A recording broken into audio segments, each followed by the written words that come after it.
ఎవడు భక్తితో నాకు పత్రమైనను పుష్పమైనను ఫలమైనను ఉదకమైనను ఫలాపేక్షరహితముగా సమర్పించుచున్నాడు అట్టివానిని నేను ప్రీతితో స్వీకరించుచున్నాను.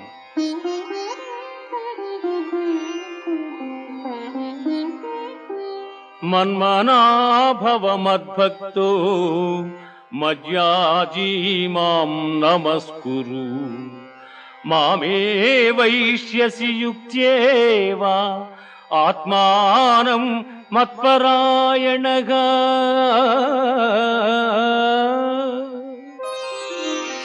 పార్థ, నాయందు మనస్సు లగ్నము చేసి ఎల్లకాలముల యందు భక్తి శ్రద్ధలతో స్థిరచిత్తుడవై పూజించితివేని నన్నే పొందగలవు.